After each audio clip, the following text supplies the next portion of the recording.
Muhammad Salah, take one. I want to take you back to that Champions League glory and you lifting that trophy.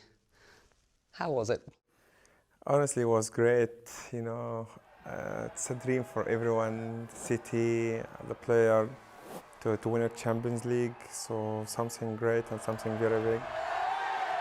June 2019, and triumph for Mo Salah and his Liverpool teammates as they're crowned champions of Europe. For Salah, club glory was followed by a disappointing turn of events with the Egyptian national team at this year's Africa Cup of Nations. Just months before the tournament started, Egypt stepped in to host. But the home turf advantage didn't help the Pharaohs, who flopped out in the knockout stages. We didn't perform in the top level, honestly. So I'm not talking about the player and hiding myself, but as a team, we didn't perform good. But there was a lot of pressure. As a player in the national team, they were not that happy about a lot of things. How do you think that Egypt come back from that experience? Does there need to be wholesale reform, do you think, in the Egyptian Footballing Association? I mean, you've had a number of run-ins with the association. Yeah, had a lot, honestly. I think we just need to be honest with ourselves. Sometimes with the national team, it's the federation take it as a competition with me. My position is a little bit different than the players. So not because I'm a star, but because also it's make me comfortable. For example, African nation, we were in a hotel, and the people comes to the hotel very easy. They sit downstairs very easy, which is not normal. We had one day off, and I couldn't go down from the room until 9:30. When I tried to go down, was like 200 person like that with me. And they say, why are you complaining? I complain because I'm a human being. I want to be with the players. Have you ever considered retiring from the national squad? It's so difficult. I love this country from my heart. It's always in my mind. When I left Egypt, when I was 19 years old, it was always in my mind. Something pushed me forward to perform good, to be iconic for the kids, to be dream for the kids to be one day like me. It was in my mind. I want to be that person. So to retire from the national team is something huge for me. The lacklustre performance on the pitch was overshadowed by controversy off it. Early in the tournament, Egyptian forward Yedور was kicked off the team by Egypt's Football Association after allegations of sexual harassment surfaced online. But the 25-year-old was reinstated after key players, including Salah, seemed to offer him support on social media. Let's talk about the controversy over Yedور in the summer. Did your intervention help him get reinstated in the squad after he was initially suspended over allegations of sexual harassment? Absolutely not, because I'm not the national team captain, I'm not the team manager, I'm not the coach. Believe me, if I'm powerful, I could change a lot of things there. But I'm a player, but they just put it on me. Can we have a look at the tweet and remind our viewers what you said? Women must be treated with the utmost respect. No, you said, means no. Those things are and must remain sacred. You went on, Mo, to say, I also believe that many who make mistakes can change for the better and shouldn't be sent straight to the guillotine, which is the easiest way out. We need to believe in second chances. We need to guide and educate. Shunning is not the answer. Let's remind ourselves, this wasn't the first time that Yedور had been accused of sexual harassment. What do you say to people who criticise that tweet you put out and say you're endorsing his behaviour? What I meant to say is that happened before and is happening now. So sexual harassment? Yeah. He has to get a treatment or rehabilitation. So that's just to make sure that it's not going to happen again. So let me be quite clear. Yedور and others who are guilty of sexual harassment, you use the term need rehabilitating. Yes, what I mean is not someone in particular, but in general, they need rehabilitation and treatment for that. So you just make sure that it's not going to happen again. You were accused of hypocrisy when you were voted one of Time's 100 most influential. You talked about the need to change attitudes towards women in the Middle East, and then the tweet. So just explain what your position is to me, if you will.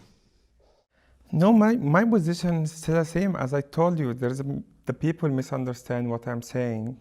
But in the meantime, what I'm talking about is the woman has to get her right in the Middle East. You are arguably one of, if not the most famous Arab in the world today. How do you use this platform to promote change? First of all, we have to accept that there is a problem.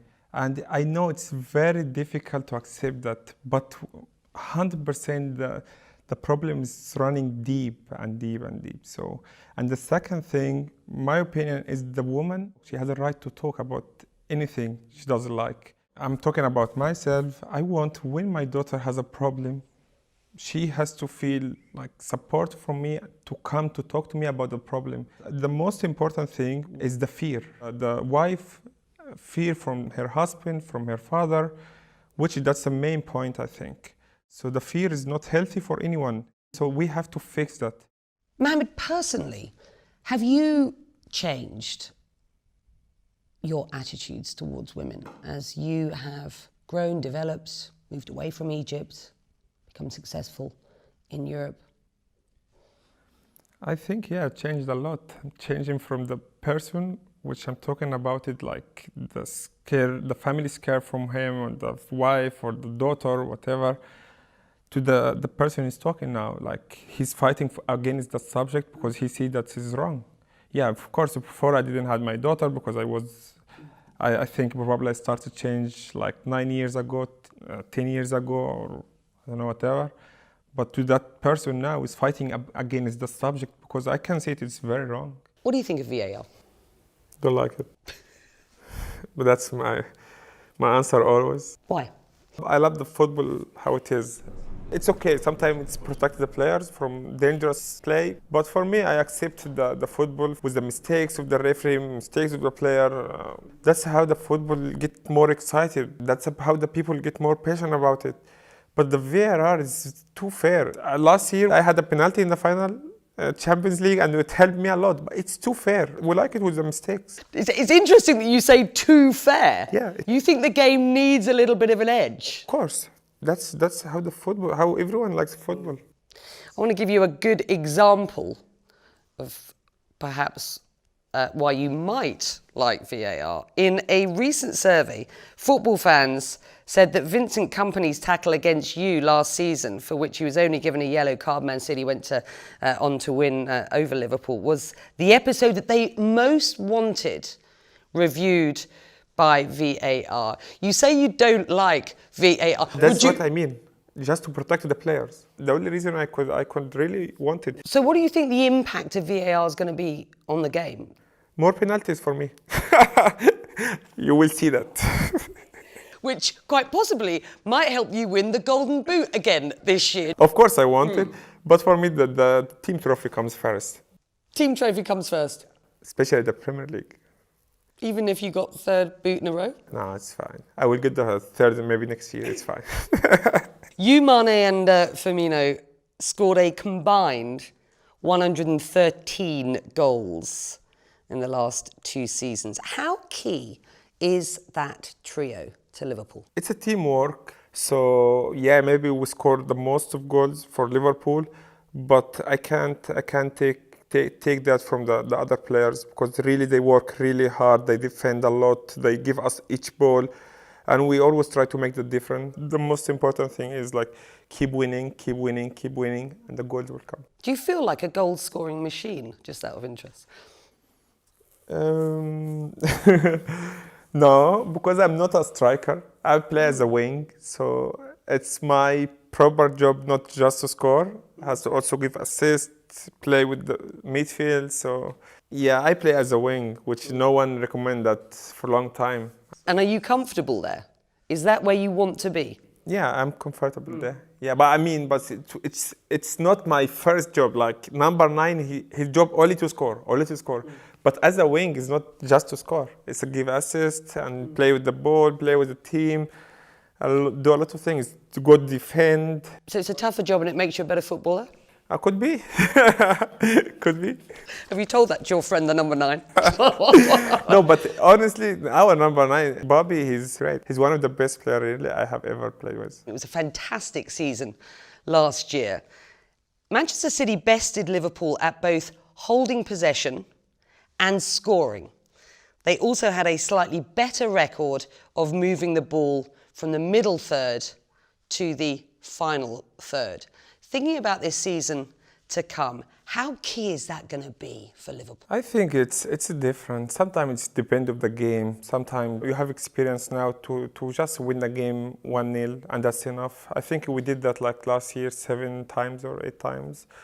So it doesn't matter how to keep the ball or how much you keep the ball. It's just about how to win the game. You've played 11 months in a row with practically, well, no pre-season and very little training. Are footballers asked to do too much? Are you knackered, is what I'm asking? That's what makes football so exciting. The people love the football, the passion and everything. So I'm happy to play each game. I don't want to even rest one game. So I'm happy to play for a long time. There is a huge expectation on footballers at your level. Are these expectations at times too high, or do you feel they're entirely appropriate? If you play in a club as like Liverpool, there is always big expectation. You have to win something, so there is always expectation high in the football. If it's not from yourself, it's from the people because they want to see the club winning something. What's the message at the beginning of the season to you lot from Jurgen Klopp? Keep working hard, and if you want to win another thing, you have to work harder than last season. And you have to really be humble and, okay, the Champions League is over. It was last year, so forget it. Fight for the new trophies again this season. 97 points and you're a point shy of winning the league. That's tough, isn't it? Does it feel like a long road ahead at the beginning of this season? I think yes. But, we play against Man City. We know I think both teams are the same level at the moment. So we just need to focus on our game, not their game. As much as you can win each game, it's gonna be okay. Like last season, I think we lost only one game.